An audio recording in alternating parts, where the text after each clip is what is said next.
Please rise and join me in the Pledge of Allegiance.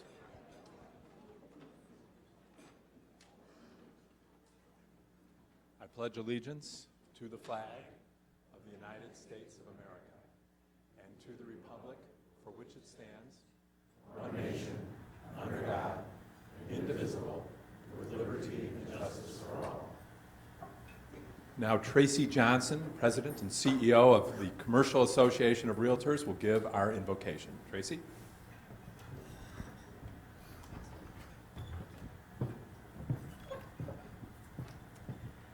Henry Ford said, quote, "Coming together is a beginning.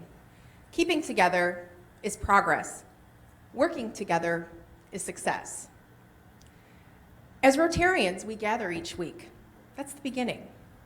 As Rotarians, we come back week after week, month after month, year after year. That's progress.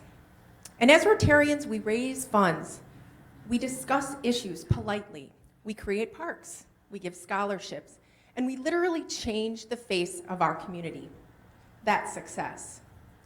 Now let us bow our heads in thanks.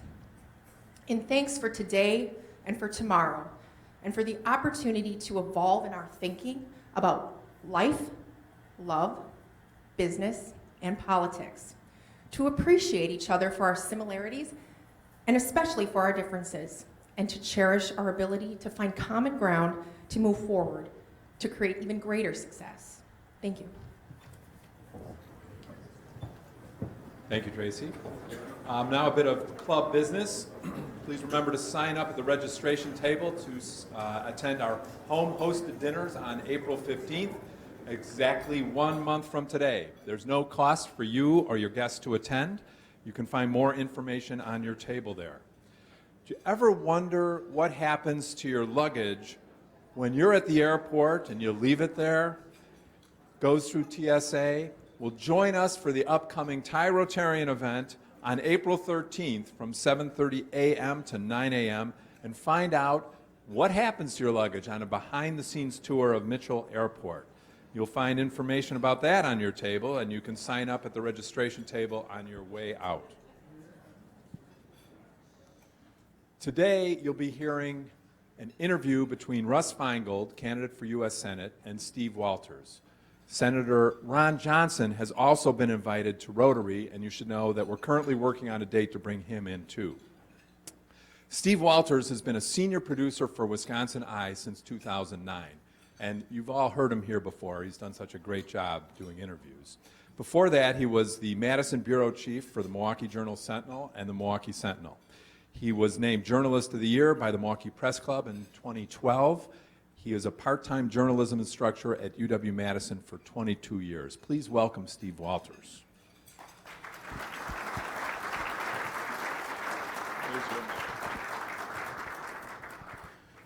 Thank you for a chance to, again, be a part of your new meetings. I really want to thank you for that. We're going to have 3 segments to this program. First, former Senator Russ Feingold is going to talk about his campaign. Then I'm going to interview him. And then at 1 o'clock, we will take your questions. So we will, however, respect your time and end on time. So let's begin.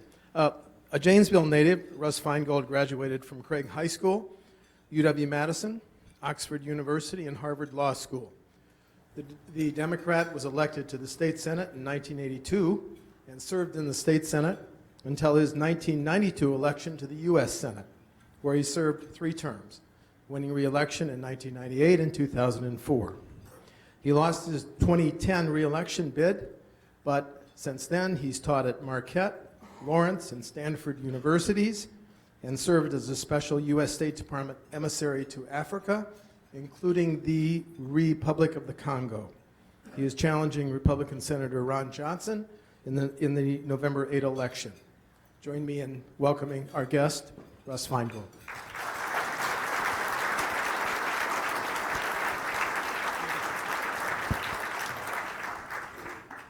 Thank you so much. I'm really happy to be here in Milwaukee today. Since I launched my campaign, as a lot of you know, I've traveled to all 72 counties in 2015, last year, and I'm well on my way to doing the same thing this year. We've been to about 38 counties and tried to go to an innovative business in almost every one of those counties. Now, what I'd say to you is this has to be done. It has to be done if you want to run a campaign, and it also is essential to do if you're a representative of the people in office. Otherwise, you miss a lot of important stuff. You don't know what's going on if you don't get out and meet the people. As I listen to the people of Wisconsin, of course, I'm struck by the breadth of experiences and industries, cultures, and traditions across our state. And I'm lucky that I'm one of the only persons, because of the career I've had, that actually gets to see the whole state. There are not a lot of jobs that cause you to go everywhere in the state. And the breadth of things in this state are astonishing. And frankly, it's just a lot of fun to get around Wisconsin. And of course, while I visit all of the counties, I visit many counties multiple times over. And no county more than, of course, this one, Milwaukee County. In fact, during this campaign, I've tried to put a special focus on the needs and challenges that Milwaukee faces. I want to thank you for having generously taken your time to share with me your thoughts and experiences, all the way from MATC to Generator to, of course, the Water Street Brewery. Committing to listen to the people of Wisconsin, from Milwaukee to Marshfield, is essential both for a candidate running for office and for a public servant. And it's just amazing to me. If you really get out there, I've noticed, for example, the concerns that are growing around this state about water quality, groundwater, algal blooms, other threats to the environment. It's a huge issue all across the state, but if you wait to get that word in Washington, you're not going to get it the same way. But you also find out positive things. Things like technology that's being developed down at the Milwaukee Water Hub, where a company there has come up with a device that can show you what is actually in the groundwater below your land, something that has not been possible in the past. So there's both the problems, but also the solutions if you get out and talk to people. And I think this is particularly important during a time when so many candidates and elected officials are embracing a cynical path of divisiveness. Now, like you, my friends, I've been following the presidential campaign pretty closely. Who isn't? I'm guessing you'd agree that this is just one of the strangest political seasons anyone's ever seen. And at its worst, where we see the beginnings of physical confrontation and violence, it's getting downright ugly. What do you tell young children whose first exposure to American democracy is petty name-calling and hatred and violence? Doesn't remind me of the Kennedy-Nixon debates I saw when I was 7 years old. I didn't know what they were talking about, but I know that they were treating each other with respect. That's been lost. When my parents taught me about politics, it was about civility and respect and community. In fact, my father, Leon, was a member of the Janesville Rotary. As a matter of fact, Paul Ryan's dad was practicing law in the same building in Janesville. But he was one of only 2 Democrats in the Janesville Rotary out of about 130 members. But he knew his Republican peers, his family, friends, and his civil men. Sure, when they finally made him president after many years, he got up there, and his good buddy Bob Lovejoy, a big Republican, would always say right out loud, "Sit down, you gall darn Democrat." That was how the meeting would begin. But they cared about each other. They were dear friends. They just wanted to get things done and enjoy the community that all those families had helped build. Today, it's hard to even recognize the democratic process we grew up with. And judging by the coverage on cable news, you could come away with the impression that all of America is angry and partisan and that our differences are irreconcilable. But as I continue to travel Wisconsin, what I hear from students and business owners and farmers and teachers and families couldn't be more different. Not just in substance, but in tone. Of course, some people are angry. But in general, Wisconsinites aren't new to this election's harsh debate. We've actually had to live through the last years a whole lot of harshness and divisiveness right here in this state. But I believe that Wisconsin's tradition of respect and bipartisanship is alive and well and can be fully revived if we all commit to it. People are ready to unite to help solve our problems and grow our economy. I want you to know that when I went up to Rusk County, Wisconsin, and talked to the people at the business development office, no one said to me, gee, I really miss the days when we could punch people in the face at rallies. Nobody said that. They said, no, that Milwaukee company, Rockwell Automation, has a very important plant up there that is doing very important things to maintain the economy of that county that used to be unemployment at 17%, now it's at 5%. When I went to Hudson or Coloma, nobody said to me, gee, we need to ban Muslims from entering the country. They told me that we need to improve our broadband access so our small businesses and students can compete with anyone.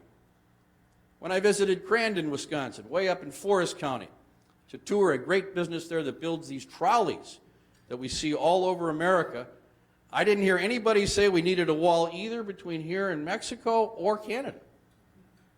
I heard about the need to increase our education and training programs so that more Wisconsinites can find good paying jobs, and there are jobs open and available all over this great state if we have the good sense to connect people up with the proper training. And when I visited the technical schools in Eau Claire and Wausau and right here in Milwaukee in the last 2 weeks, the administrators and the teachers didn't tell me they wanted the United States Senate to do everything they could to block the president from appointing a United States Supreme Court justice. Nobody said that to me. They told me they need our representatives in Washington to make sure they have the funding to continue their work, retraining those displaced people that have been displaced by unfair trade and other circumstances, whether it be IT programs, healthcare programs, or manufacturing programs. So my friends, even after all the division that's occurred in our state, after the tense Thanksgiving dinners that I've heard about and the attack ads, the people I meet across Wisconsin are ready to unify. They're ready to get back to working together to build our communities. And there's also a recognition that a huge part of that is improving our economy, of bringing some kind of sense of balance back. All are connected in this regard. And I'll give you a very telling example, especially in light of the fact that we had somebody from the realtors give the invocation. So I met with one of the leading realtors in the state. I had heard a rumor that some of them are Republicans, but, there's different kinds of realtors, and this one was probably Republican, but he was friendly. And I said to him, what are your top concerns? And of course, I've worked with realtors for many years, and I wasn't surprised at the first two. He said, first of all, we have to keep that mortgage interest deduction. I totally agree. It was essential to me being able to afford a home. Secondly, he said something that didn't surprise me that I agreed with, though.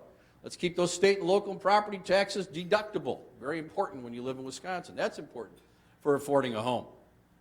But then he said our third priority is the problem of student loans. Hesitated for a second, and I knew exactly what he was saying. He's saying that when you're a realtor and you find a nice young couple, and they both have decent jobs, and you want to sell them that first house, if they got huge student loans, they can't buy that house. You can't make that sale. And if you're not able to sell them a house, that means the person that builds the house doesn't get the work, the person that makes the window up in Ladysmith that goes in the house doesn't get the work, the person that paints the house, who I was meeting with yesterday here in Milwaukee. It's all about all of us together when there is something as difficult as the burden of student loans. So the effects of not solving these problems hurts all of us. It hurts the economy as a whole. All these things are connected, and that's what I'm hearing from people. And we're not going to get any of this done with name-calling or insults. We can only progress by listening, and that's one reason why since the beginning of this year, 2016, I introduced something called the Badger Innovation Plan to help grow Wisconsin's economy. The plan has 4 major points. First, we have to do something to modernize our transportation infrastructure, both traditional infrastructure like roads and bridges, and our digital infrastructure to make sure all of Wisconsin has access to high-speed broadband. Second, and this is something I hear from businesses all over the state, we've got to redouble our efforts about skill training. That means including investing in career technical education and STEM education, and maintaining a robust apprenticeship program.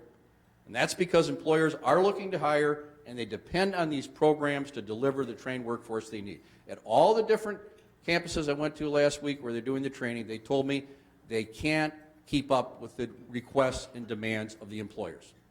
They actually could benefit tremendously from more students and more training. Third, we need to drive innovation by connecting our entrepreneurs with the capital they need to thrive in a 21st century. In addition to ideas, workers, and strong management, innovation-driven companies, like all others, You need capital, and the federal government has a role to play in this. And we know this here in Wisconsin, where the UW system's research and technology transfer is an economic engine that the state's economy relies upon, and this is especially relevant right here in Milwaukee, where, fantastically, we have the new R1 research status of UW Milwaukee. What an achievement. What a tremendous achievement. We should be front and center promoting that. Finally, we need to make sure that Wisconsin exports its products, not its jobs. We must help our businesses, especially our small and growing businesses, compete internationally. But I think we also need to ensure that our trade policy is built on the needs of Wisconsin companies, not just those giant multinational companies that dominate the negotiating process of these trade agreements. This new trade deal, the Trans-Pacific Partnership, is shaping up to cause the kind of damage to our middle class and spike our trade deficit just like previous trade deals like NAFTA. I wasn't fooled by NAFTA, even though my president and vice president of my party wanted me to vote for it. I voted against it, and I'm not fooled by the TPP. For many Wisconsinites, no one issue has greater impact on a community than the baseline question of whether or not you can find a job, and if you have a job, once you've got that decent job, having the security of knowing that it's not just going to be shipped overseas. The Wisconsin economy is ready to go, whether from Chippewa Falls or even way up in Iron River, Wisconsin, to Milwaukee, Wisconsin. There is an energy in the people of Wisconsin. I've been to so many businesses, so different ones come to my mind, but this one's coming to my mind right now. In Princeton, Wisconsin, right near Green Lake, beautiful lakes there, sort of tourism-based area, a guy from Chicago, not a Wisconsin, who used to come up there with his family every year for vacation, decided that he wanted to be back there.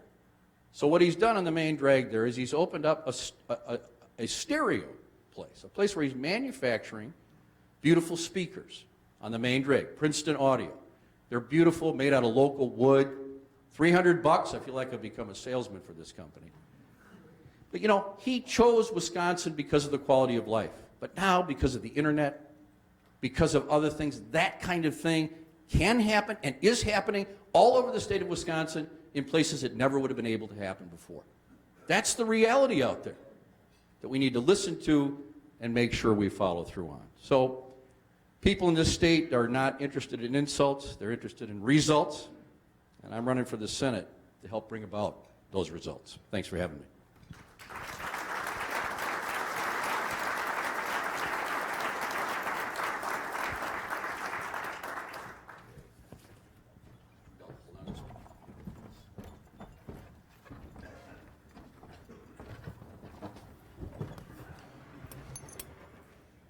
You ready, sir?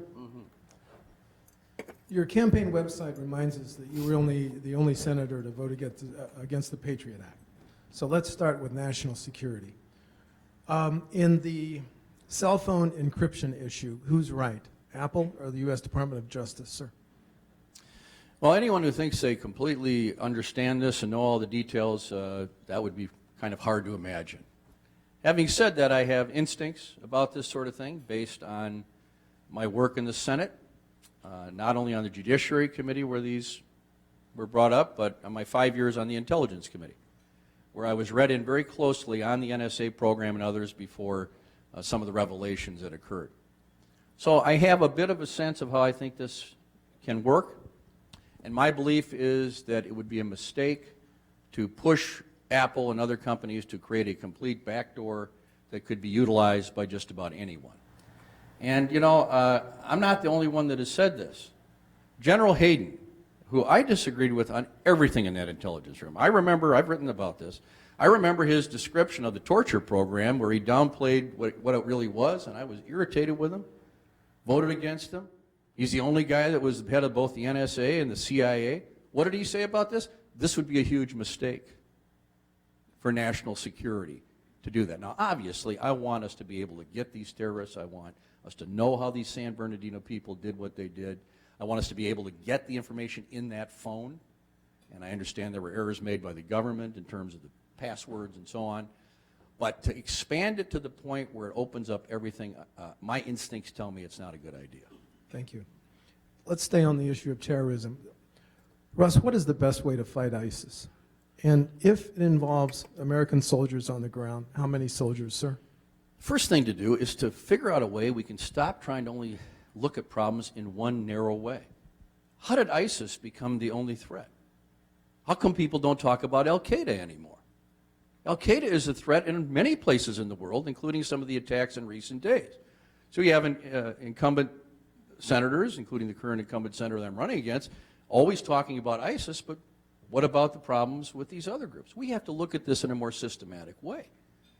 That these are a series of organizations, and if we just go from one organization to the other, they start regenerating themselves. So what do? We cut them off. We cut off their ability to function. We don't send 100,000 ground troops, as Senator Johnson has at least suggested, to the ground to take over that area, and then the next day look around and go, now what do we do? Let's cut them off. Let's cut off their oil supplies. They rely on selling oil. They have an outpost in Libya now where they want to do this kind of thing. We need to destroy their oil facilities and destroy their ability to transport it. Arms. They get arms supplies coming in from overseas through the Turkish border. We have a capacity working with the Turks to deal with that. Finances. Cutting off their finances. Again, because of the internet, we have an ability to cut off finances in a way we haven't had in the past. And we were even recently able to destroy a warehouse that was full of Iraqi money, which they used for walking around money. Cut off their finances. And let's have more intelligence resources in the region, human intelligence. It's a tough job, tough assignment. But if ISIS gets the idea that not everybody that comes in to see them maybe is a friend, they're going to be a little more concerned. So these are all things we should do. The stupidest thing we could do would be to go in and just invade and try to figure it out later. So there is an enormous distinction between my approach and that of the incumbent senator. Do you see the need for any American ground forces in that, sir? There currently is a force that I think is very effective, based in Iraq to do targeted attacks that Secretary of Defense Carter has not only proposed, implemented, but it has been effective. That sort of thing, I think, makes a lot of sense. I want to see these leaders of this organization destroyed or captured. In fact, some of that is happening right now. As if you're following the news, we have to be in a position, even in a campaign year, where maybe we can talk about this beyond politics. I mean, would it kill a couple of Republicans to admit that maybe a couple of things are being done right here? Aren't we in this together? And the same thing for Democrats. Everything should not be a cheap shot at the other side when we're all trying to stop these monsters from existing. We need to get back to the days when, and it was before I was in the Senate, when there was this view that some of this foreign policy stopped at the shores and that we tried to unify and that kind of thing when we were talking as a country. Does America have any responsibility to help rebuild Libya and at some point Syria? Well, it's not as if what we did in these places was sort of because of our actions. So I would think the whole world has some responsibility to participate in trying to stabilize the area. In some cases that might involve resources, but I don't think it is particularly America's responsibility to pay for that. We've probably done more than any other country, but I, of course, would always be interested in the EU, and of course China could step up to the plate. You know, I'll tell you one thing I learned in my job working for the president in Africa is China's very involved in Africa. But they are not comfortable always engaging in some of these other activities. For example, they'll build a stadium in a country, they'll build the roads, but they've been hesitant to act to promote stability. But I think that's changing. They started providing some troops and supplies for some of the peacekeeping forces. I think the Chinese are open to the idea of working with us on stabilizing places because they benefit from a stable world as well. They don't want an unstable world either because they have so much economic activity. I think we need to have more conversations with the Chinese in particular about how we could work together on that. Domestic issues, sir. Do you support a path to citizenship for the estimated 11 million immigrants here illegally? And if so, how should that citizenship be earned, sir? I'm for comprehensive immigration reform. I think those who claim that the issue here is just closing the border are purposely putting that out there as a way not to deal with the issue. Of course you should do what you can to stop border problems. In fact, I voted many times for more border guards and using the proper technology to solve that. But we have to make sure that the answer to this issue involves the 11 million people that are in this country. And you know who tells me that more than anybody? Business people. The dairy industry in this state feels very, very strongly about this. The leading industrialists in this state want us to figure out a legal status. In some cases, with a proper process, over the course of many years, after a penalty is paid, perhaps after somebody touches base back in their home country, they can get in line for citizenship, if everything else is square. But in the meantime, there is a world of difference between me and the incumbent senator who says, let's close the border first before we solve these other problems. That's not doing your job. We have to solve this problem of the 11 million people now for the sake of the families, but for the sake of our businesses who want us to solve this problem. In the 1990s, you campaigned on a promise to raise most of your campaign donations from Wisconsin. In 2002, you co-sponsored McCain-Feingold. But of the $6.9 million your campaign raised last year from individuals, only 32% of that came from citizens of Wisconsin. In the current climate, do you, like other Senate candidates, both challengers and incumbent, feel that you've got to raise all the money that you can, sir? No, my attitude about this is, first of all, the most money from any particular state still is from Wisconsin. We have 28,000 contributors from Wisconsin. After 5 days of the campaign, we received a contribution from every one of Wisconsin's 72 counties. And overall, our contributions are 95% $100 or less. But no, I did not make a commitment to have a majority of the contributions overall come from Wisconsin, because guess what? The entire system was ruined by the Citizens United decision. In Citizens United, the Supreme Court said, my promise was based on a previous system. They said, oh, by the way, for the first time in 100 years, corporations could use their treasuries, without even necessarily reporting what they're doing, to completely dominate the political process. I find this offensive.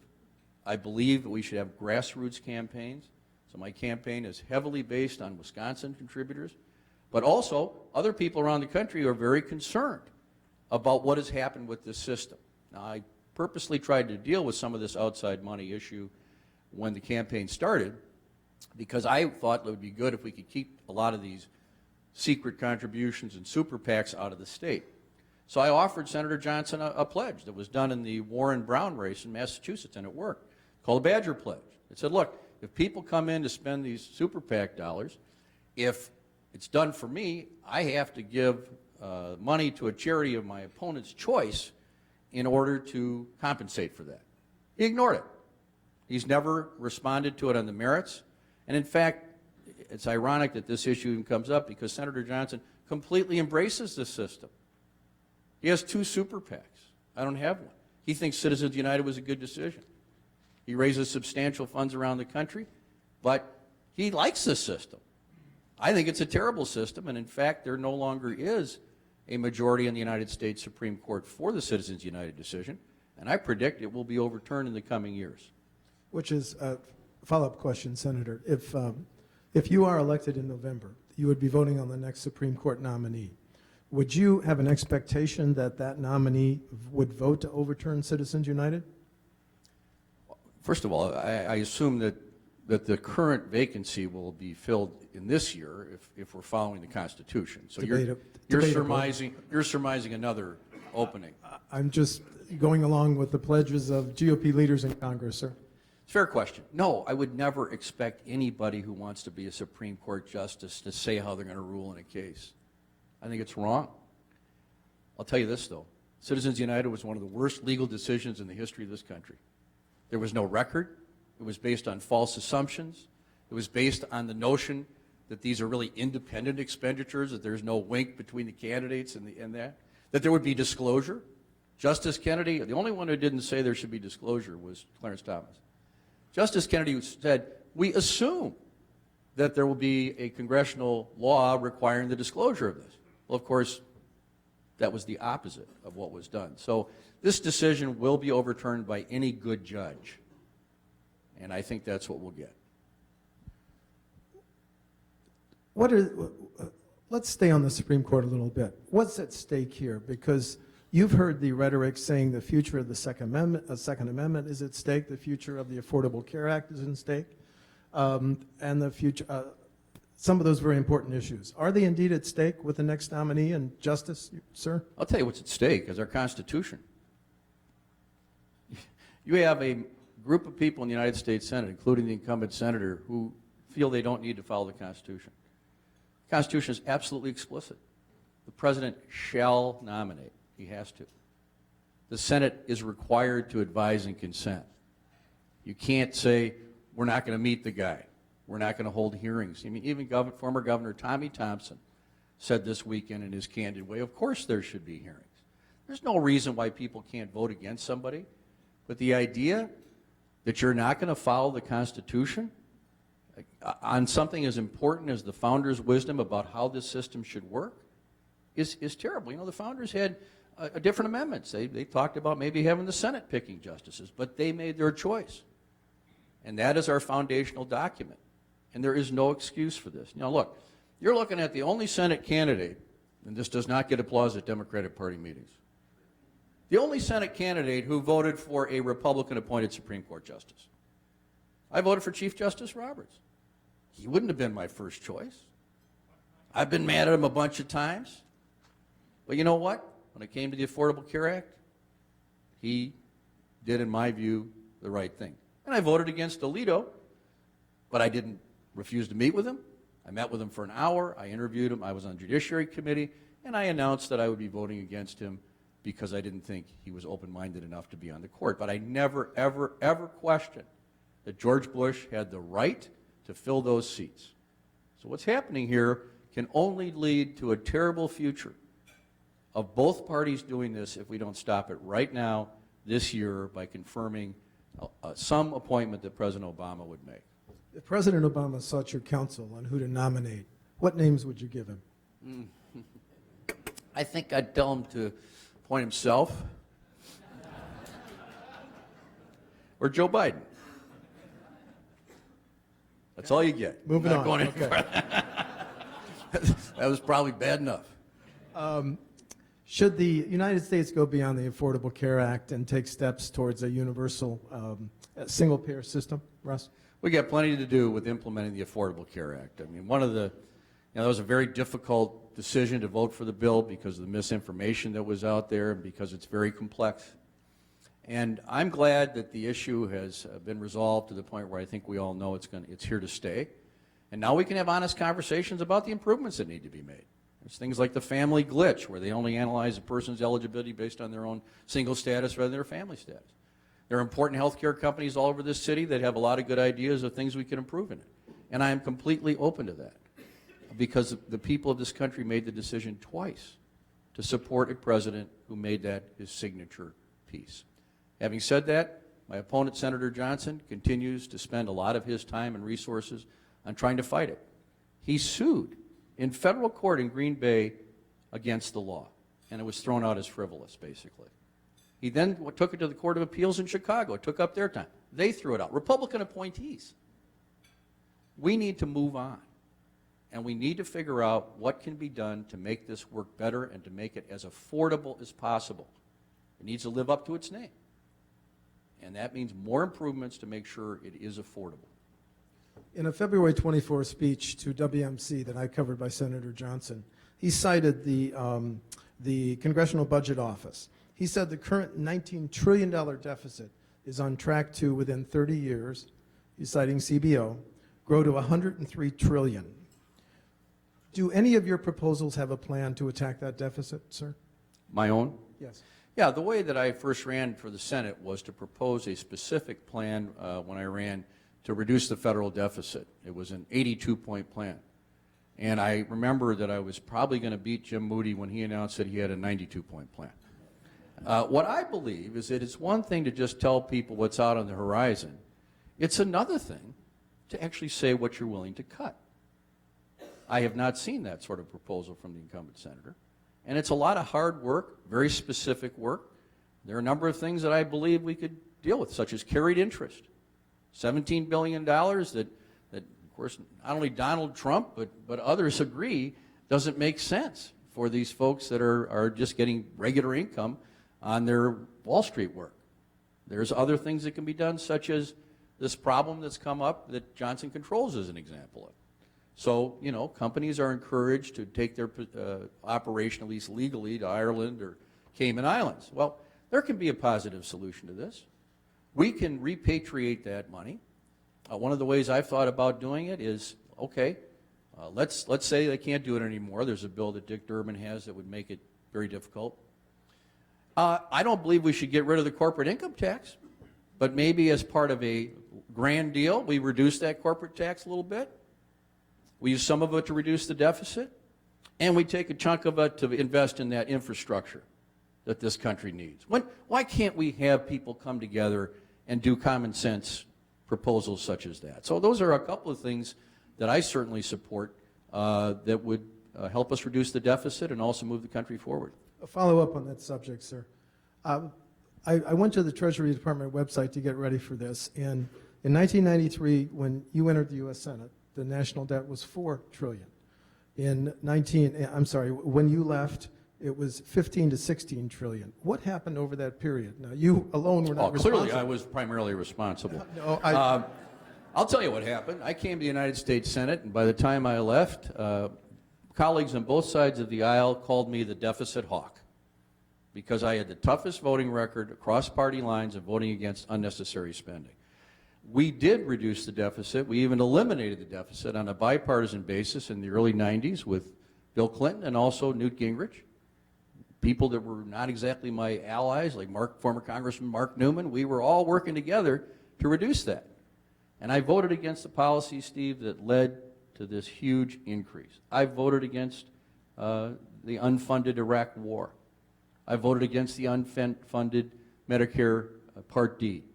I voted against repeated reckless spending, time and again, and so all I can say is I didn't agree with those policies that led to that huge increase, and I am determined, if I'm able to serve the people of the state, to fight to bring the deficit down. It's one of the issues I feel most strongly about. Should Pentagon spending be cut, sir? There are places where Pentagon spending can be cut. I understand, for example, that there are unnecessary warehouses in Afghanistan. It's not a huge amount of money, but places that just aren't needed anymore. There are larger questions about some of the weapon systems, the Joint Strike Fighter and others, whether they are the best way to go or whether we can go forward with the current airplanes that we have. This is an issue that's been around for a long time, but it involves real dollars. You mentioned the Trans-Pacific Partnership. I covered one of your speeches and you said you'd read it. After reading it, what specific segments of Wisconsin's economy are most at risk under the TPP, sir? I was able to read a summary of the main provisions of it all the way back in last March, and everything I've seen since then has confirmed for me that this is a further threat to the manufacturing base of this state. And we've been hit, but Wisconsin is still one of the highest percentage states in the country for manufacturing. It is still a deal that is calculated to have us lose more of those companies. Among the reasons are it encourages companies to go to places that have much lower wages. And as a part of the deal, they get to go to countries where they don't have to follow all the environmental laws and a lot of the worker protection laws. So this is another agreement that encourages that. In addition, it weakens our own ability to protect America by putting corporations in the same positions as countries in their ability to come in here and sue us for damages in a devastating way if we have, for example, a food safety law or a Buy American law. That's what's in that deal. They are given a status that they've never had before. So that could affect not only many Wisconsin industries and manufacturing, but it also could have a negative impact on our ability to protect the laws that we have passed to protect ourselves. Do you support President Obama and the EPA's initiatives on climate change, sir? I think the president made a good move by moving us in the direction of the Clean Power Plan. As people study this, they realize what this is an opportunity for each state to craft a way to redo their energy in a way that is consistent with reducing emissions. For Wisconsin, it's interesting because we rely 60% on coal, and I assume we still will, and I admire and work with the coal companies that work in this state. Having said that, we don't produce the coal, so it's expensive to get the coal, to ship the rail lines back. The more we can get into alternatives such as solar and wind and others to get the right mix under this kind of a plan where you don't have a one-size-fits-all, to me it makes some sense. And we ought to give it a try instead of condemning it immediately, as was done by Senator Johnson, instead of suing against it, as Governor Walker did. I think this is a pretty reasonable approach that could be consistent not only with the environment and stopping climate change, but consistent with Wisconsin job opportunities. A recent study said Wisconsin residents have the third highest student debt load. Should there be a federal solution to that, sir? Well, we have to solve the problem. It's truly a crisis. When Senator Johnson and I were both in college, we were roughly the same age. He was at the University of Minnesota, and I was at the University of Wisconsin. I'm just pointing out the factual aspect of this. Senator Johnson has said that he worked through college to pay his tuition, which I give him credit for. But it was $600. Okay? When you say to a young person today, University of Wisconsin-Madison, tuition alone in-state is close to $11,000 per year. A full year at Madison is about to hit about $25,000, $100,000. This is not something you can do working while you're in school very easily. And so if we don't do something to change the way this is happening, we're going to have a society where you just got to figure out how you're going to get born in the right family. How do you do that? Otherwise, you don't get a chance to finance your higher education. So, what I've talked about, and Senator Johnson has said repeatedly that he doesn't believe that the federal government should even be involved in student loans. I think we need to reform the way in which interest is paid on this, because currently you can refinance your mortgage, but you can't refinance very effectively your student loan. Senator Warren has a bill that would do that, and I would support it. Senator Johnson voted against it. Secondly, if you talk to students, and I've been to about 12 campuses having roundtables about this, they say it's frightening to take out these loans, and those FAFSA forms are overwhelmingly complicated, and there's not much help to figure them out. We can do something about that. We also could make sure that the federal government can't profit off of this. Right now, they make extra money off it. It goes into the general treasury. It should be plowed back into making sure students can pay. And I think we should look at the national initiatives that are being discussed, particularly by the Democratic candidates, to see if we can figure out a way to get to a debt-free college situation. That would probably involve a block grants from the federal government, where the states need to step up to the plate and get back to where they used to be, which is really helping to pay for tuition.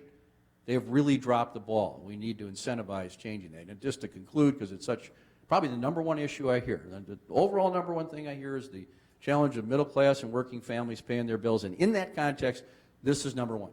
When I went to UWM to talk to the students, one young lady said to me, Mr. Feingold, you got to understand that sometimes when you go out on a first date, this is what you talk about, what your student loan load is. And I think we need a better icebreaker for our young people when they're on a date like that. This is my final question before we turn it over to your questions. You have not endorsed either Hillary Clinton or Bernie Sanders. But would you, as a senator, vote for the major changes, raising taxes on the wealthiest 1% to pay for free public university tuition, for example, that a President Sanders would recommend? What's your question on that? Would you vote for the major shift in income that a President Sanders would recommend to pay for things like free tuition? Not necessarily. I'd have to see the proposal. I'm not giving anybody my vote before I see the proposal. It would have to know exactly how it's going to be paid for. You notice in everything you've asked me about, I've talked about how you pay for it. So when I talk about, for example, the need to reinvest in our infrastructure in this country, I didn't say let's use funny money. I said let's figure out a way to use some of that money from this inversion problem with companies. So I'm a stickler on this stuff. And I believe things have to be paid for unless it's an extreme emergency. And so that would be the first question I would ask President Sanders. Thank you. Now it's time for your questions. Please stand. Sir. Senator, I applaud and support your thoughts about restoring civility back and forth across the aisle. Madeline Murray O'Hare, an atheist, a single individual with no financial resources, no political backing, still as an individual was successful at removing prayer from public schools. As a single individual, how would you restore civility back and forth across the aisle? Not everybody heard that, so I'm going to summarize quickly. The issue is how to restore civility across the aisle in Congress. Correct, sir? Correct. Sir. Well, I think it's probably about elections. If people who aren't civil get elected, the message is don't be civil and you get elected. If the message is you're repudiated if you're not civil, and it goes outside of what we believe the way Americans should treat each other, that's how politicians respond. People say to me, how did the Senate get this way? Well, the Senate didn't get this way. Frankly, a lot of the Republicans became scared to death that they were going to get primaried by Tea Party people. People are very polite. I'll give you an example of my upbringing. I believe I mentioned that Paul Ryan and I went to the same high school, Janesville Craig. He's a lot younger than I am, so we weren't there at the same time. But our families understood that you have to always treat each other with respect. And you notice that Congressman Ryan, who I couldn't disagree with more, is very polite. He was always nice to my mom, and I was nice to his mom. And you know what? That's how we should act at the national level. And I mean that sincerely, because I think about the fact that when I was a little kid and I saw those Kennedy-Nixon debates, and when I was 10 and 12 and starting to form my view of politics, it's incredibly formative. We are creating generations of people right now who are getting a horrible message about the way you should behave yourself. In fact, one cartoon showed a principal, he had this tough-looking little kid come in, he was all bruised up, and the principal says, you're saying these horrible, mean things about everybody, and you're using awful language, and he's got "I'm for Trump" button on, the kid does. But that's serious. How people think and develop a view about how they should conduct themselves as adults begins at a young age. So I think it's fair to say I've always tried to be civil. I will be civil. And I think we should encourage others to do that as well. Thank you. Sir? We've had several programs here about the littoral ships made up of Manitowoc for the Navy. There's been some problems with them that we've heard about. I understand the Department of Navy is thinking about cutting back on the use of those ships. What's your view on that, and what uses they could have in the future? The question, for those that didn't hear it, the future of the littoral ships for the Navy that are made in the great state of Wisconsin. Sir. Well, it's the proof that McCain and Feingold don't always agree. I think he's the one going after it. I dealt with this issue when I was in the Senate. I was persuaded that they had merit, and I do not believe that the argument against them as not being worthwhile has validity, but I know that they keep coming back at it. I would support that business. Rob. I wanted to follow up on Steve's line of questioning on deficit and the debt. The two biggest drivers continue to be Social Security and Medicare. What's your position on entitlement reform? The follow-up is how to manage the debt, since the two biggest entitlement programs, Social Security and Medicare, right, Rob? Thank you. Well, you can say those are the two biggest drivers, but there's an omission there of the fact that we're going to need revenue also. So the game of ignoring any revenue sources to solve our problems stops any progress. Now, on those issues, we can do some things to make it more affordable in the context of a larger package. I don't see why we couldn't do what most people agree with, which is to raise that FICA level a certain amount. I know that's not going to solve the whole problem, but it's something to put on the table in order to make sure that we are responsible about Social Security. What I won't support, however, is eliminating or privatizing these programs. But if we're willing to have a conversation about further changes in Social Security and Medicare, as long as we can keep the commitment to our seniors in the context of there being revenue, particularly the kinds of things I'm talking about, these loopholes and others that can be closed, it is the only responsible thing is to try to come up with that kind of an agreement. Please, gentleman in the green shirt. Yes, sir. Irish. Irish. Gentleman in the Irish shirt. I had to say that Russ, obviously, neither party owns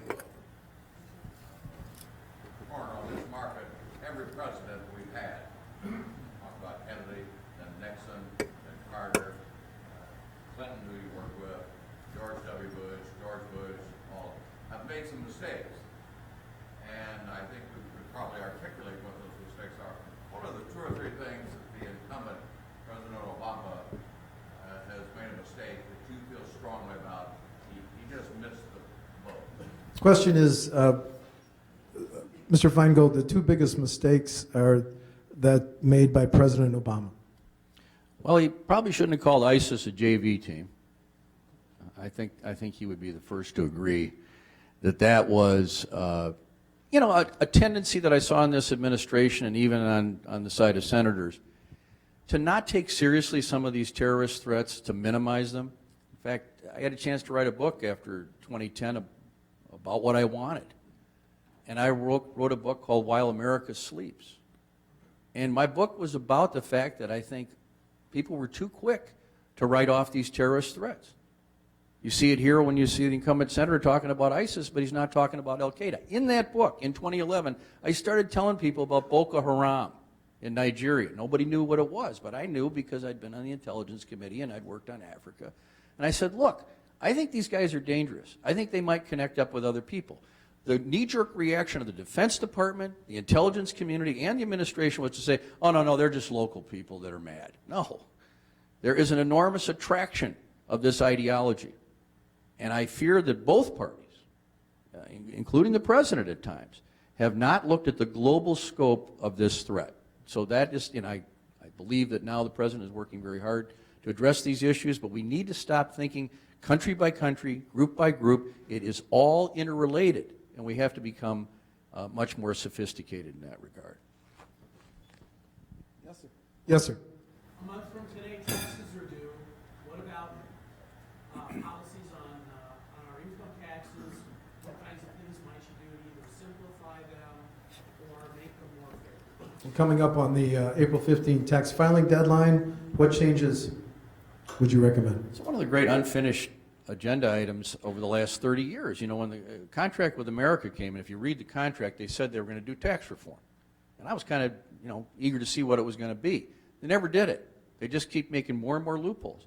That's because this campaign finance system is set up in a way that those who contribute can cash in after an election and get another loophole, and the tax code starts looking like Swiss cheese.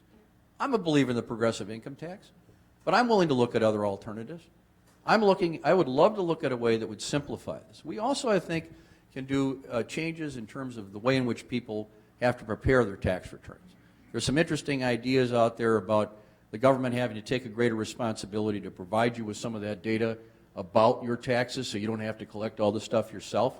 So there are interesting ideas about doing that. But I would love to see a genuine effort to reform the tax code in a way that both parties could work together, because it's a bipartisan, nonpartisan request that people have been making for decades, and it's long overdue. There was another question? Yes, sir. Yes.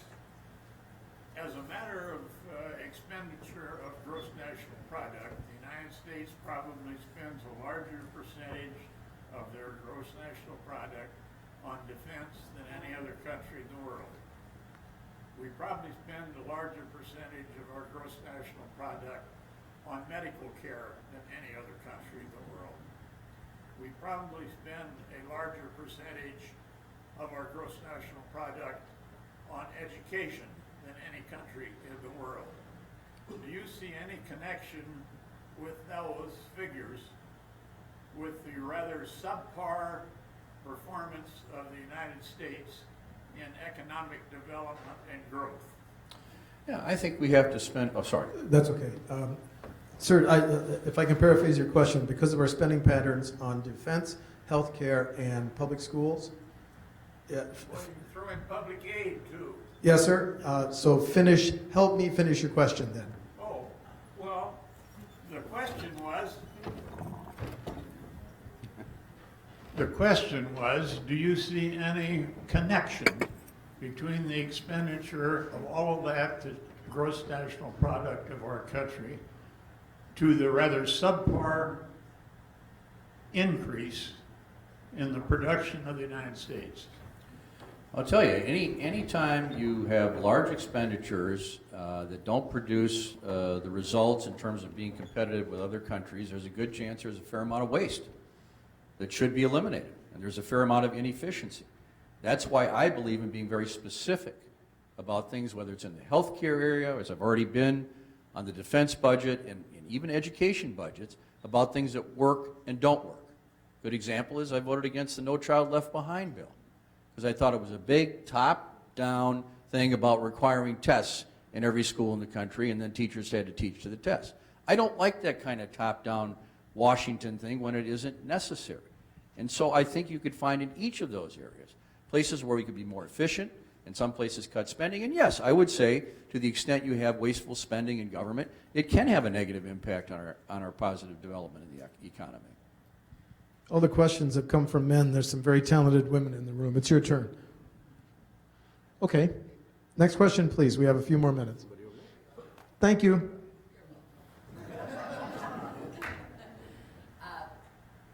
talked about some of the GOP leaders in Congress, in the Senate specifically, who will not follow the Constitution when it comes to the President's recommendation for Supreme Court justice.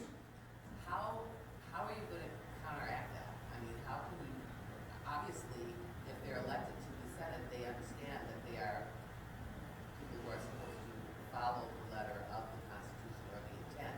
How did they get away with not doing it? Response, the question is the response to GOP leaders of the Senate who have said they will neither hold hearings or a vote on whoever President Obama recommends for the next Supreme Court justice.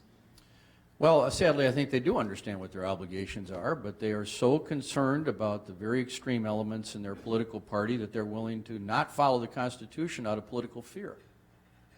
You can't impeach senators. Look, the remedy isn't impeachment. The remedy's at the ballot box.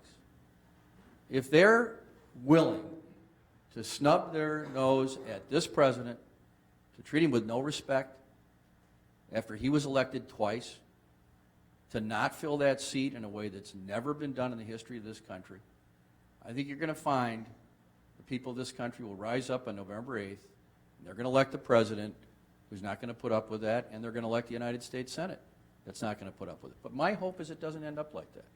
My hope is as soon as there's a human face, an appointee, which I expect any day, the people will realize, wait a minute, you have to have a hearing, and then you're going to have a vote, and maybe they won't vote for the person. I'm not saying they have to approve his choice, but the idea that they won't even start the process for political reasons, for their political base, with their reelection in mind, is one of the worst things I've ever seen done by a political party and by those that hold those offices.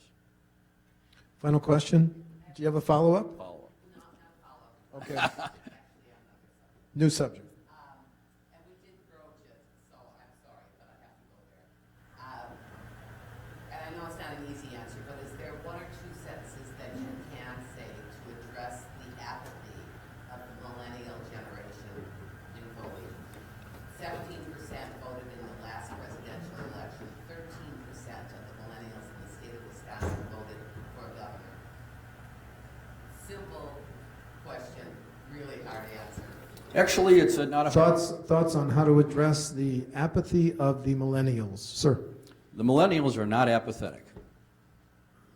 I've spent the last 5 years teaching, primarily.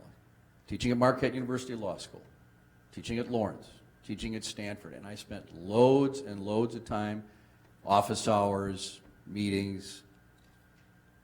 They are skeptical about the political process. They're skeptical about the political parties. Wonder why. All they've seen is really a horrible display. But they're incredibly dedicated to justice.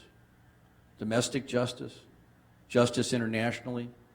When I first got a chance to go in Eastern Congo, where I was working, one of the worst tragic situations in the world, I went there with Mary Robinson, the former president of Ireland, who was a special envoy. The five of us took a bus to an IDP camp, like a refugee camp. And there were 40,000 people there, and there was only one of these camps. And the person in charge of this whole area, I get off, and there's this really young woman. She goes, "Hey, Russ Feingold." She had finished college, decided to go to one of the most dangerous areas in the world, and was largely in charge of these people's lives at age 23. That was a millennial. And she's from Toma.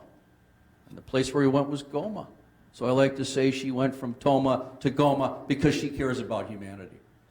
And that's who I believe the millennials are. Yeah, we got to get them to vote. But let's begin with the proposition that it's not their fault.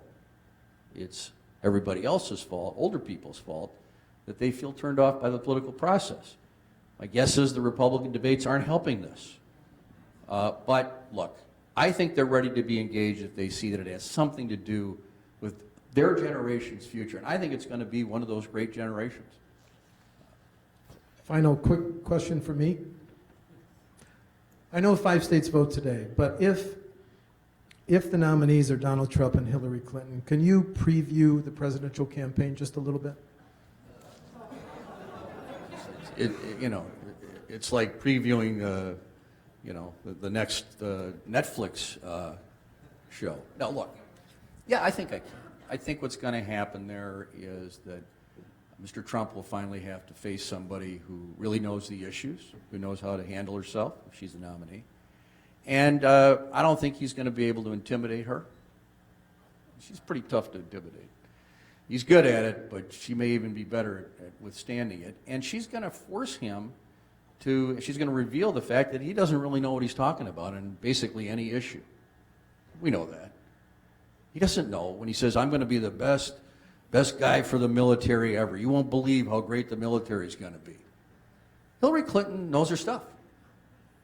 She knows the issues better than anybody that I have met in recent years. And whether you particularly like her or don't like her, she is enormously prepared to be president. So I think it'll be fascinating, and I think it'll be, actually in the end, she'll be elected. In the meantime, I'm sure there'll be some entertainment value. But my guess is in the end, we'll have a strong, qualified president next year. Thank you. Before Dan gives us some closing announcements, would you join me in thanking our guest, Russ Feingold?